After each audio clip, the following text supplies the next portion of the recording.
मी अनिता लाईफस्टाईलमध्ये स्वागत आहे तुमचं. आमच्या आईंची गंमत दाखवते तुम्हाला. आमच्या दोघींचं ना इथं सिरियल पाहत पाहत भाज्या निवडणं चालू होतं, परंतु आई मात्र चष्म्यातून मन लावून भाजी नीट करत होत्या. मधूनच पाहत पण होत्या इकडं.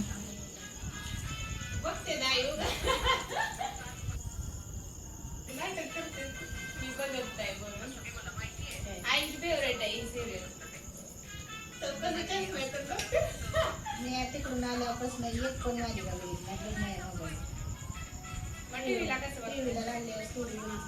इथं आईंचं म्हणणं होतं की मी आता सिरियलच बघत नाही.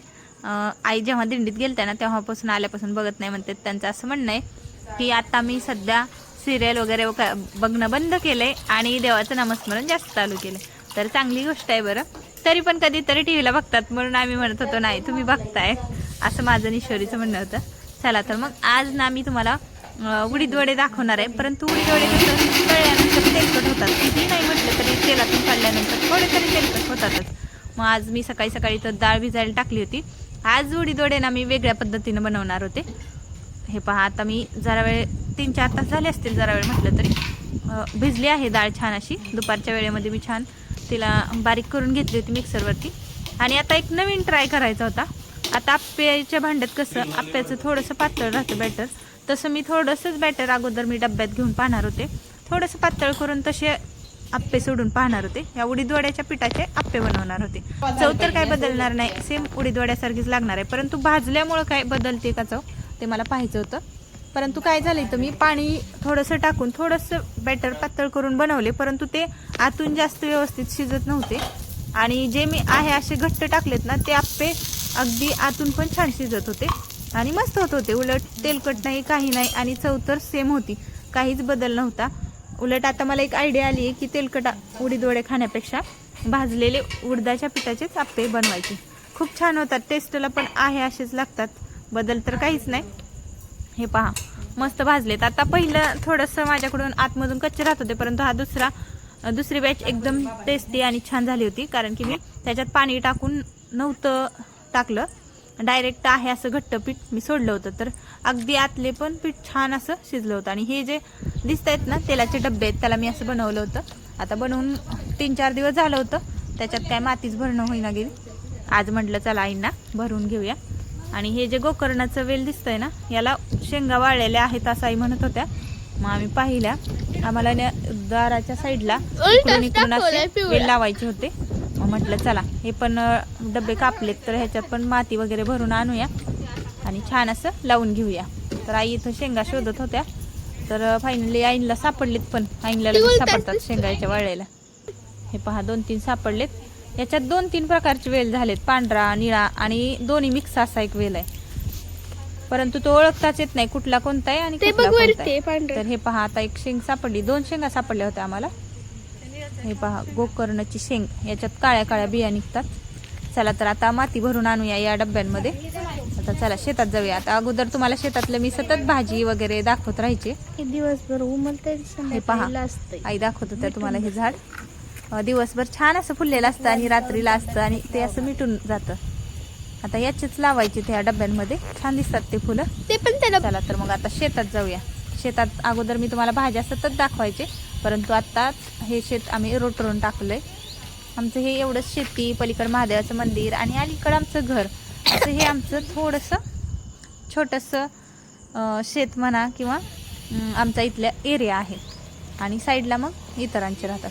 तर आमचं शेतातच आहे घर पण, परंतु हे अगदी आमच्या गावाच्या मध्ये असल्यासारखं आहे. असं काही साईडला वगैरे नाही. इथून थोड्याच अंतरावर हायवे आहे आणि आतमध्ये गावच चालू होतं. असं काही जास्त गावाच्या बाहेर वगैरे नाही, आमचं आतमध्येच आहे. परंतु स्वतःची शेती वगैरे असल्यामुळे ते थोडंसं. हे पहा आता आम्ही इथून माती भरून नेणार होतो. आता यातनं आम्हाला गुलछडी लावायचं प्लॅनिंग चाललंय. कोण म्हणते गुलाब लावा, कोण म्हणते गुलछडी लावा.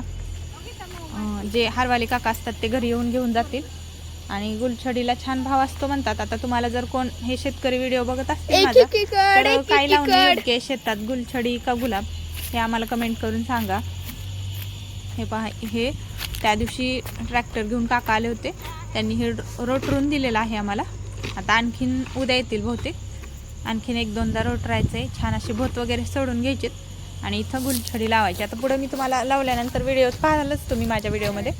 हे पहा आता इथली माती घेऊन जाते ह्याच्यात. हे तेलाचे डब्बे आहेत, त्याला मी असे त्याला नाक डोळे तोंड असं काहीतरी केलं आणि त्याच्यात आता लावायचे. थोडंसं मी पण हे व्हिडिओत बघूनच केलं आहे बरं. मला पण 1-2 व्हिडिओ असे सापडले होते तर ते त्यांच्या गार्डनमध्ये छान दिसत होतं. म्हटलं चला आपण पण थोडंसं ठेवूया, कसं दिसतंय पाहूया. म्हणून मी पण हे थोडंसं कापून घेतलं होतं. आता हे भरून घेते माती इथली. आता बघा शेतात काहीच नाही तर रान कसं दिसतंय, एकदम असं काही छान नाही वाटत. आता शेतात आल्यानंतर एकदम लांबच्या असं रानावनात गेल्यासारखं वाटतंय, कारण की काहीच हिरवळ नाही, त्यामुळं ठीक नाही वाटत. आणि इथं जर हिरवळ असली ना एकदम छान शांत वातावरण चाललेलं असते का मस्त वाटतं मग शेतात आल्यानंतर. आता सध्या काहीच नाही त्यामुळं नको वाटतं आता इकडे सारखं यायला. हे पहा आता आम्ही 2 डबे घेऊन जातो आणि घरी जाऊन लावतो. आता एकात तर बसतच नव्हती बरं जास्त माती, एकात बसत होती. आणि आमची ईश्वरी मॅडम व्हिडिओ घ्यायला लगे कंटाळते. झालं का झालं काही चालू असतं तुझं. आता चला घरी जाऊया आणि याच्यात झाडं लावूया आपण. हे आहे माझं आजचं रुटीन, तुम्हाला दाखवण्याचा प्रयत्न करते सकाळपासून थोडं. सकाळी स्वयंपाक झाल्यानंतर मी शूट करायला चालू केलं होतं. आई बाजार घेऊन आल्या होत्या. आज आमच्याकडे शुक्रवारचा बाजार असतो. तसं तर आम्ही बाजारातून जास्त आणत नाही, रोजची ताजी मंडई, म्हणजे रोज तरी नाही आणली तरी 1-8 दिवस करून मंडईच ताजी आणण्याचा प्रयत्न असतो. आज बाजार होता, आई थोडासा बाजार पण घेऊन आल्या होत्या. मग बाजारापासून व्हिडिओ शूट करायला चालू केलं होतं. हे पहा आता इथं आणले, तिथं अगोदरचं केशरी गुलाब, चॉकलेटी गुलाब असे बरेचसे आहेत, सुपारीचं.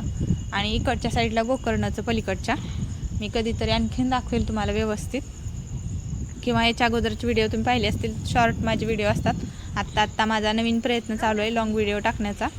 काही चूक होत असेल तर माफी असावी, मला एवढे नाहीच जमत लॉंग व्हिडिओ, पण मी प्रयत्न करते लॉंग व्हिडिओ टाकण्याचा. हे पहा आता आणले माती भरून, तर इथं हे छोटे फुलांचे झाडं त्याच्यात लावून घेत आहे. आणि इथं केशरी गुलाबाला फुल उमलले.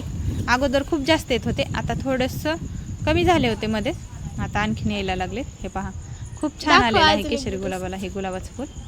आणि इकडच्या साईडला तर काय ते गुलाबी गुलाबाला तर खूप जास्त असतात. ते गावरान गुलाबाचं झाड आहे त्यामुळे त्याला खूप जास्त असतात. आणि ही कलमी असल्यामुळं थोडं मोठं येतं, परंतु थोडेसे चालू असतात. हे पहा खूप छान आलं. चला आता झाडं वगैरे लावून झाले होते. आता चहा पाणी वगैरे झालं आमचं, नंतर दिवाबत्ती वगैरे सर्व झालं. आणि आत्ता रात्रीचं परत माझं फिरते स्वयंपाकाचं रुटीन चालू झालं होतं. इथं भात भाजी लावून घेतलं होतं, आत्ता भाकरी बनवणार होते मी. आणि आज मी प्रयत्न करते की लॉंग व्हिडिओ बनवण्याचा.